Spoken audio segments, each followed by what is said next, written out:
오늘 우리에게 주시는 하나님의 말씀은 구약에 있는 열왕기하 8장 1절에서 6절까지입니다. 제가 봉독하겠습니다.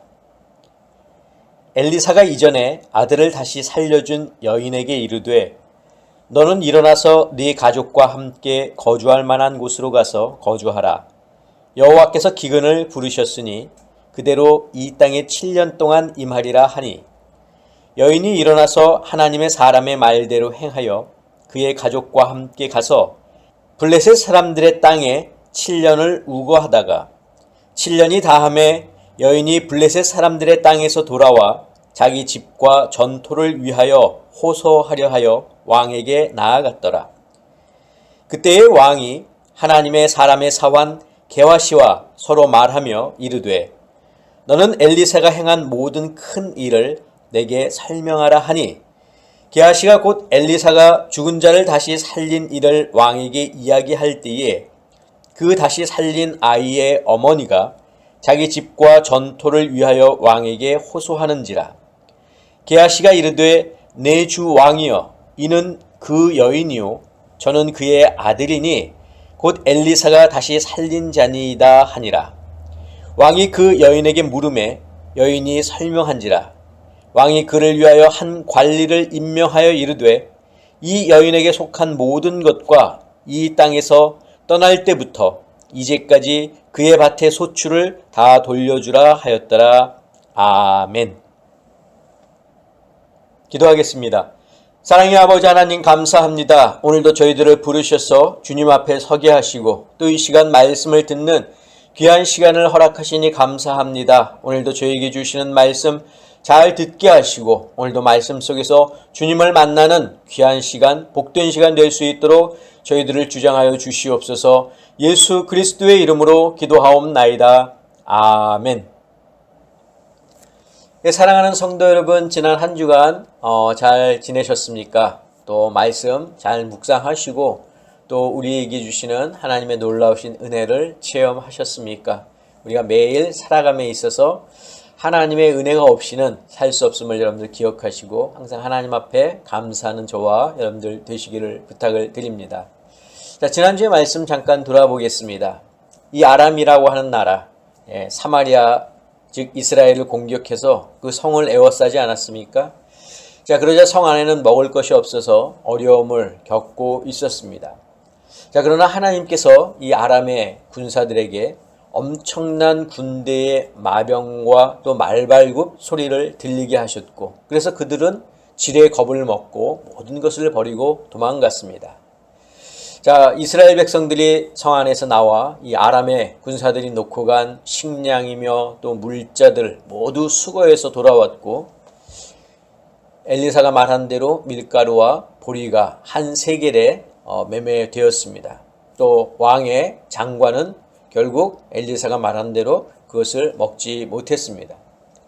자, 왕의 장관이 엘리사가 한 말을 의심했는데 그것은 엘리사의 말을 의심한 것이 아니라 하나님께서 하신 말씀을 의심한 것과 같은 거죠. 왜냐하면 엘리사는 하나님의 말씀을 전하는 전달자였기 때문입니다. 엘리사를 통해 하시는 하나님의 말씀은 허공을 떠돌아다니는 그런 소리가 아닙니다. 곧 하나님의 말씀은 능력이라는 겁니다. 하나님은 말씀으로 능력을 행하시는 분이라는 거죠. 하나님께서 말씀으로 이 세상을 창조하지 않으셨습니까? 그리고 지금까지 하신 말씀 이루어지지 않은 것이 단 한 번도 없습니다. 즉 하나님을 믿는다는 것은 하나님의 말씀을 믿는 것입니다. 왜냐하면 하나님은 곧 말씀이시기 때문입니다. 그리고 그 말씀이 육신이 되어 이 땅에 오셨는데 그분이 바로 예수 그리스도이십니다. 말씀이 육신이 되어 우리 가운데 오신 이유는 말씀에 순종하지 않고 죄의 길, 사망의 길을 걸어가는 인간에게 생명을 주시기 위해서입니다. 그러므로 하나님의 말씀은 능력이 있고 또 그 안에 생명이 있다고 하는 사실을 기억하면서 말씀에 순종하는 그런 삶을 살자라는 내용으로 제가 지난주에 말씀을 드렸습니다. 자, 이제 오늘 본문으로 돌아오면 이 예전에 엘리사가 이곳 저곳을 다니다가 쉴 수 있도록 자기의 집의 일부를 제공했던 수넴 여인이 있었습니다. 자, 이 여인은 엘리사의 도움으로 아들을 얻기도 했지만 자라는 과정에서 그 아들이 한번 죽음을 경험했고, 그래서 엘리사가 기도해서 다시 살아나는 그런 기적을 체험했습니다. 자, 그런데 하루는 엘리사가 이 여인에게 가족과 함께 지금 이곳을 떠나서 다른 곳으로, 거주할 만한 곳으로 가라고 말했습니다. 왜냐하면 여호와 하나님께서 이 땅에 기근을 7년 동안 있게 하시겠다는 그런 이유 때문입니다. 자, 엘리사의 말대로 여인은 가족을 데리고 사마리아를 떠나서 블레셋으로 가서 7년을 살다가 다시 돌아왔습니다. 자, 그런데 돌아와 보니까 자기 땅에 이미 다른 사람이 거주하고 있었습니다. 그래서 자기의 집과 그 땅을 되찾기 위해서, 그것을 호소하기 위해서 왕을 찾아갔습니다. 자, 그때 왕은 엘리사의 사환 게하시하고 함께 이야기를 나누고 있었는데, 이 왕이 게하시에게 엘리사가 그동안 행했던 놀라운 일들을 알려달라고 이야기합니다. 그래서 게하시가 하는 그러한 이야기를 듣고 있었습니다. 자, 게하시는 엘리사가 행한 일을 왕에게 이야기하고 있었는데, 그가 죽은 아이를 다시 살린 이야기, 그 기적을 이야기를 할 때 그 아이의 어머니인 수넴 여인이 자기 집과 땅 문제로 왕께 호소하기 위해 찾아온 겁니다.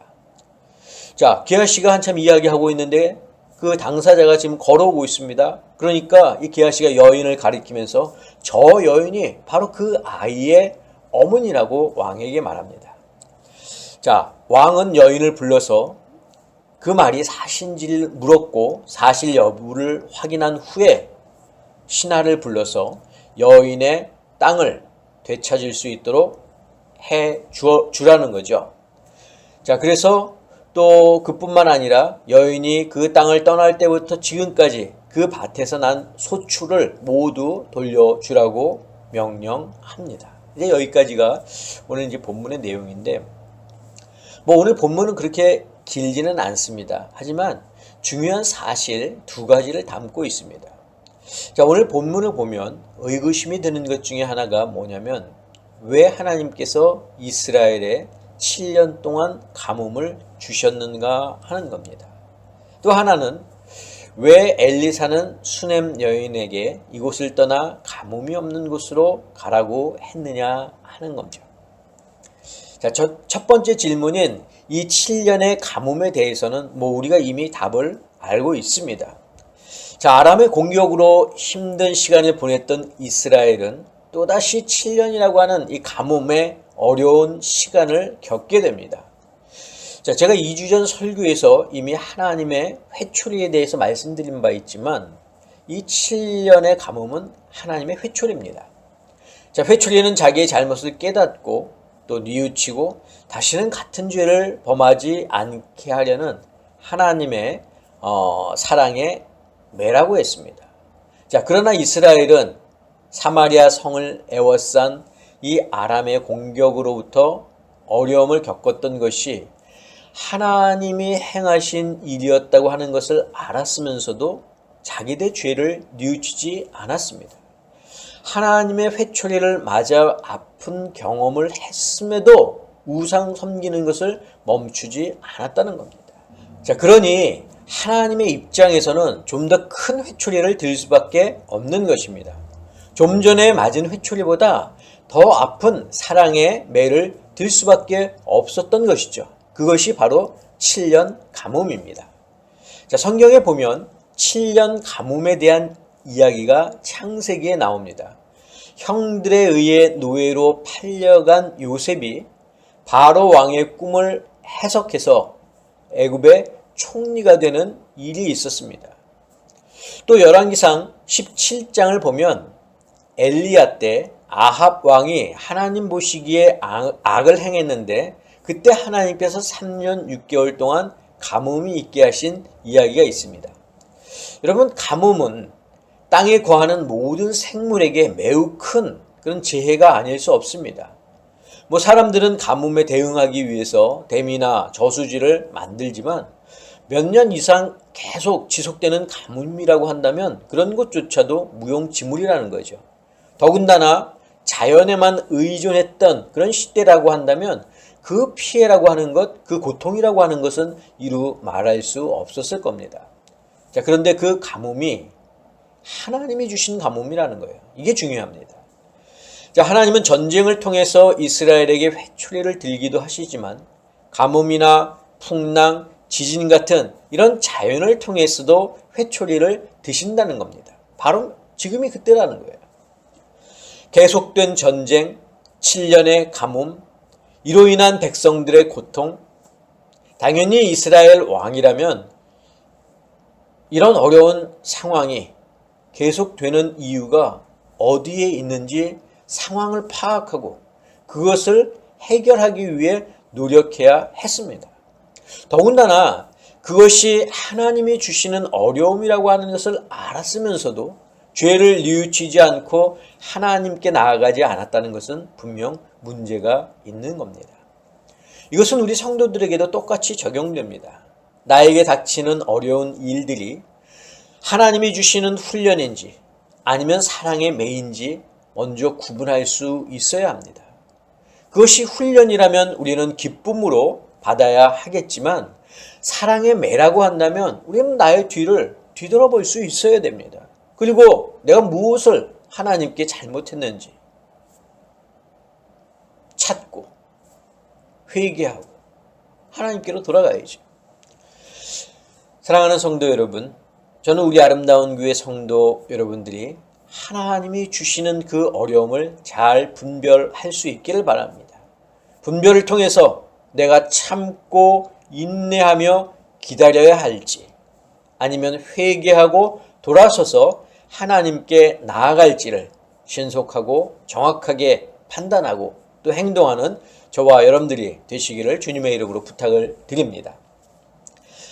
자, 하나님은 엘리사에게 7년의 기근이 있으리라고 하는 것을 알리셨습니다. 그런데 엘리사는 그 사실을 또 수넴 여인에게 말해서 그가 기근을 피할 수 있도록 도와줍니다. 자, 여인은 엘리사의 말대로 살던 곳을 떠나서 블레셋으로 가서 7년을 살게 됩니다. 자, 엘리사가 수넴 여인에게 특별히 신경 쓴 이유가 성경에 나오지는 않지만 아마도 이 여인이 엘리사를 위해서 자신의 집의 일부를 제공했던 것 때문인 것으로 볼 수 있습니다.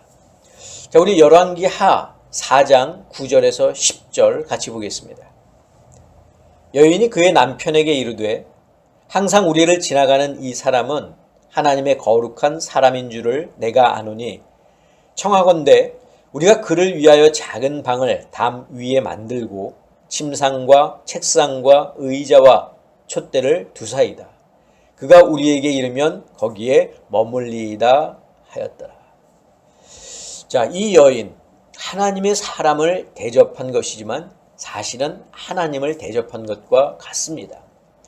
엘리사가 하나님의 일을 감당하기 위해 두루 다닐 때 수넴 여인은 자기의 것을 아끼지 않고 엘리사를 위해서 사용했습니다. 엘리사를 위해서 작은 방을 만들고 그가 오고 가며 쉴 수 있도록 또 침상도 준비했습니다. 엘리사도 그런 그녀의 마음을 모를 리 없었습니다. 그래서 7년 가뭄 기간 동안 어려움을 겪지 않도록 미리 알려 피할 수 있도록 한 것입니다. 창세기 18장에서 아브라함은 천사를 대접해서 100세의 아들 이삭을 얻는 기쁨을 누렸습니다. 라합은 여리고 성을 정탐하러 온 이스라엘의 정탐꾼을 숨겨줘 그와 그의 가족이 생명을 구할 수 있었습니다. 이처럼 하나님의 사람이나 하나님의 일을 하는 사람을 돕는 것을 하나님은 그냥 보고만 계시지 않습니다. 하나님은 그런 행동을 하나님 당신께 한 행동으로 보시고 그들에게 생명으로 또 안전으로 기쁨으로 보답하신다는 겁니다.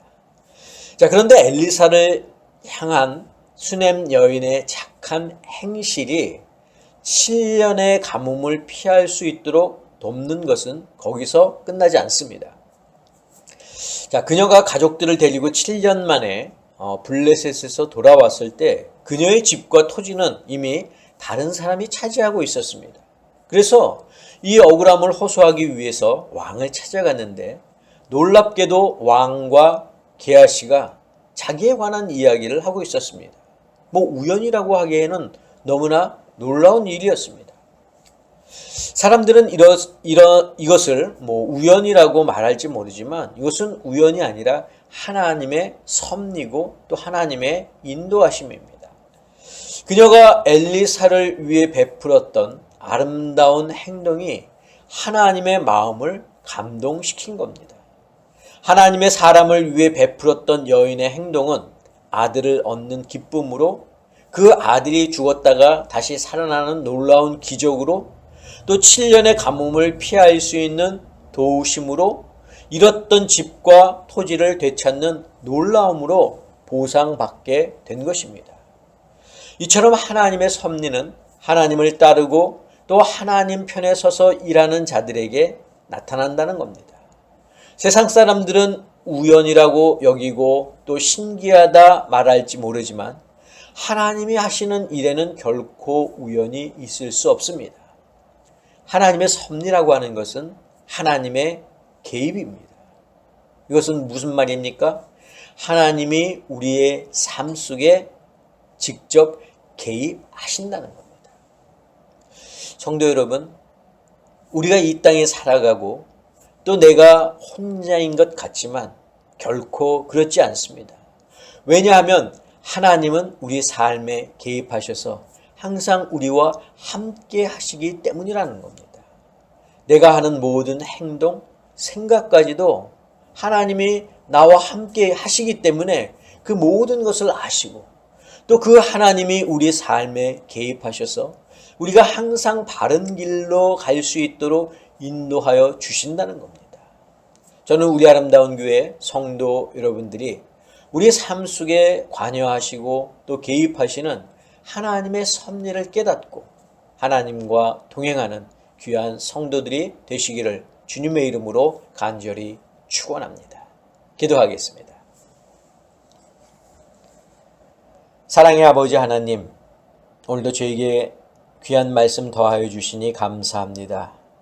이 땅을 살아갈 때에 우리가 결코 혼자가 아니라 하나님이 나와 함께 하심을 깨닫고 그 하나님의 섭리, 하나님의 인도하심 속에 믿음을 가지고 살아갈 수 있는 저희들 되게 하여 주시옵소서.